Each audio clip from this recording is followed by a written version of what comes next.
Hello, this is Rang Choi. We introduce FoodCensor, promoting mindful digital food content consumption for people with eating disorders.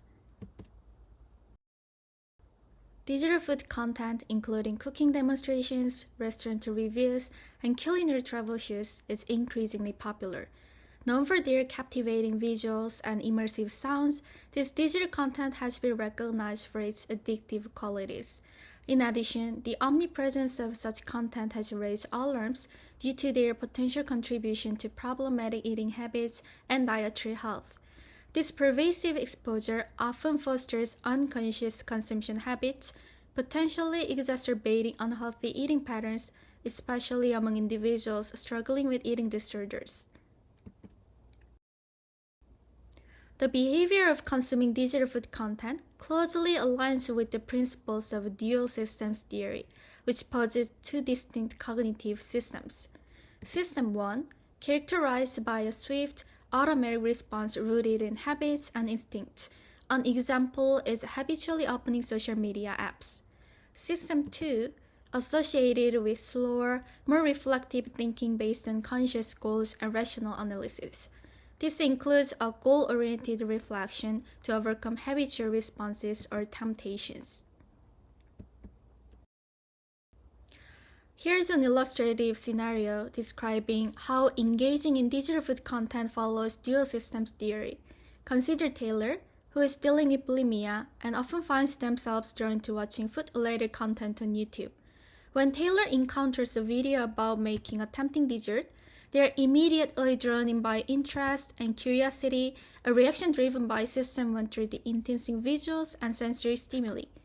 Yet Taylor aims to regulate their consumption of digital food content, aware that it can sometimes trigger eating disorder behaviors such as binge eating. This represents the influence of System 2. As Taylor debates watching the video, they navigate their thought process within the extended dual systems model of self-regulation. Here, the concept of the expected value of control, a crucial aspect of System 2, plays a role. Taylor assesses the possible consequences of their choice. Watching the video might provide immediate pleasure, but could hinder progress toward their health objectives. This reflection, facilitated by System 2, allows Taylor to consider the immediate pleasure against the long-term benefits of sticking to their dietary plans. The outcomes of encountering the food-related content are nuanced. If Taylor's instinctual response governed by System 1 dominates, it may lead to unhealthy eating habits.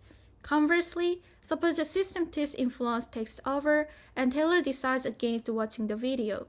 In that case, they exercise self-control, improve their ability to resist impulsive tendencies, and align their actions with their health goals. This demonstrates how the interplay between System 1 and System 2 and the idea of the expected value of control influence decision-making in response to digital food content, underscoring the intervention's design objectives to assist individuals like Taylor in making mindful and healthier decisions against the backdrop of digital food content automatic allure. Following this narrative of digital food content consumption within the framework of dual systems theory, the intervention's design goals to help individuals break free from the addictive and habitual viewing of digital food content are: first, prevent non-conscious habitual digital food content watching and support self-awareness of this habitual behavior. Second, strengthening the conscious goal, consuming digital food content mindfully in this case, and weigh the expected value of control over their consumption habit. In detail, we employ passive censorship to interrupt automatic engagement with digital food content on platforms like YouTube. This censorship serves as a cognitive signal, encouraging users to actively seek out and unveil obscured content, thus shifting from System 1's reflective reactions to System 2's deliberate assessment. This method fosters awareness of digital food content exposure without completely halting the automatic response. In addition, to support individuals in making deliberate decisions about digital food content consumption, we introduce an intervention that underscores the potential adverse impacts of eating disorder behaviors. This approach aims to encourage reflective thinking and highlight the expected value of control, thereby strengthening the role of systems in the decision-making process. FoodCensor is implemented as an Android app for mobile devices and a Chrome extension for personal computers. In this presentation, we'll briefly overview how we developed the FoodCensor Android app. FoodCensor accesses YouTube's UI components using the Android Accessibility API. Through this, we pinpointed 11 distinct pages and 12 features on YouTube where digital food content might appear. After reading the UI components, FoodCensor evaluates the text descriptions to determine whether they relate to food. This assessment is conducted through a simple word search in dictionaries we developed for our own. Through this approach, FoodCensor achieves detection accuracy of over 79%. FoodCensor overlays a black cover on the corresponding UI component when a text description is identified as food-related. Additionally, the sounds are muted simultaneously if food content is being played. For more details on the implementation, please refer to our paper. We recruited 22 individuals with eating disorders through an announcement in online social support communities with the moderator's consent. We designed a 3-week field study for 2 user groups, control and experimental groups. We aim to uncover differences in exposure to digital food content videos, perceived changes in digital food content consumption, and disordered eating behaviors between groups with and without FoodCensor. In addition, we employed a within-subject design to observe changes in these measures over the field study period. In a quasi-experimental design, participants were divided into control and experimental groups based on their eating disorder symptoms and demographics. Before the field study, participants completed a preliminary survey. During the field study, FoodCensor intervened in users' digital food content consumption from the 2nd week of the study period, but only for the experimental group. After the field study, we asked all participants to complete a post-survey and conducted semi-structured interviews with all participants via Zoom. Note that all phases of our study were conducted remotely due to the high social stigma of eating disorders. I'd share key findings from our user study. The figure illustrates that in the experimental group, there was a significant decrease in the consumption of food content over the weeks. On the other hand, in the control group, we did not observe any specific trend regarding food content consumption. This suggests that the introduction of FoodCensor led to a meaningful reduction in viewing food-related videos among participants, highlighting its potential efficacy in mitigating exposure to such content among individuals with eating disorders. As the food video consumption decreased in the experimental group, we noticed a corresponding reduction in the number of suggested food videos on YouTube when FoodCensor was employed. The figure depicts the proportion of suggested food videos per week in both the control and experimental groups. The middle blue bars represent all suggested food videos, including those covered by FoodCensor and those not.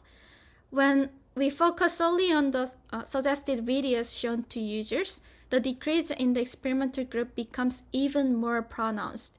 In contrast, the control group exhibited an increase in suggested food videos. This indicates that FoodCensor effectively reduced the exposure to suggested food videos on YouTube for participants in the experimental group. The decrease in digital food content consumption observed in our study was facilitated by self-reflection and increased the self-awareness of unconscious consumption habits increased by FoodCensor. For example, participants noted that the black covers overlaying the food content prompted them to reflect on their behaviors. Participant 13 described how she questioned whether she truly wanted to watch the food content and realized that she didn't. Furthermore, participant 18 remarked that the reflective questions provided by FoodCensor heightened their awareness of their food content searches. The development of self-awareness and self-reflection effectively curbed unconscious habitual consumption of digital food content. For instance, participant 20 remarked that the visual restriction imposed by FoodCensor on food videos helped her abstain from watching them. Consequently, she now feels less reliant on such content. Furthermore, participant 19 highlighted how the negative consequences associated with binge eating provided by FoodCensor upon searching for food-related content prompted her to exit the YouTube app. These anecdotes underscore the importance of fostering self-awareness and promoting reflection to mitigate automatic consumption behaviors. The practice of mindful content consumption ultimately contributes to preventing the development of eating disorder symptoms. Participants in our study reported that by refraining from watching digital food content, they experienced a reduction in obsessive thoughts about food, leading to an overall improvement in their life quality.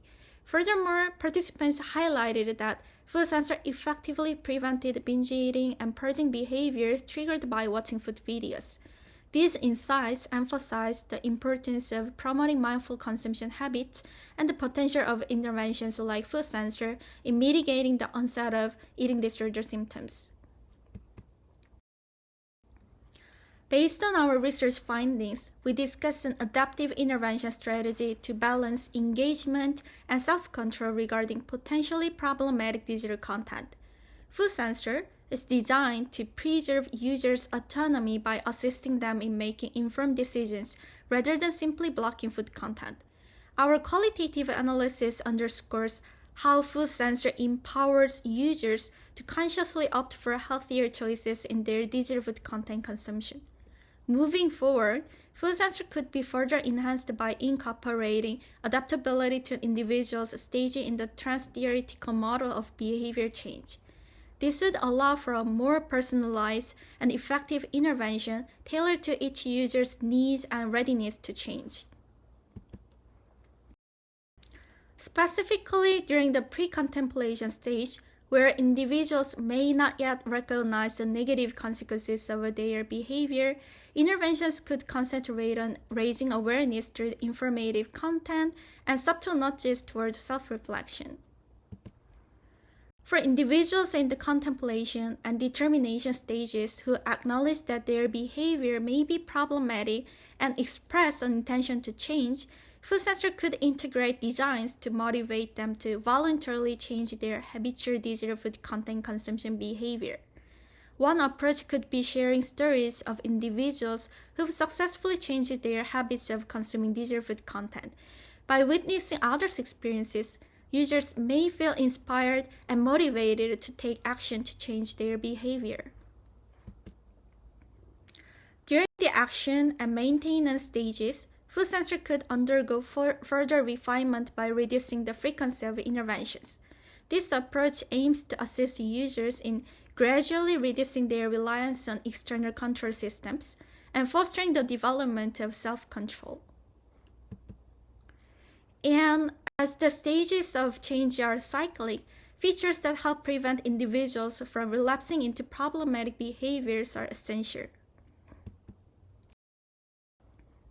Here's the summary of our contributions. First, we developed FoodCensor, a digital food content monitoring system for Android devices and the Google Chrome web browser. Our technology could be leveraged to track and support other types of content consumption. Second, we designed an intervention system that solves the potential connection between sensory cues in food content and disordered eating behaviors. Third, we conducted a 3-week-long field study with people with eating disorders, and our findings indicate FoodCensor encourages awareness of potential problematic habitual behaviors and the benefits of changing such behaviors. Finally, based on our findings, we discussed the design of adaptive interventions and user-centric content moderation approaches to enact behavior changes. Please find more information on our project website, and we welcome any questions. Thank you.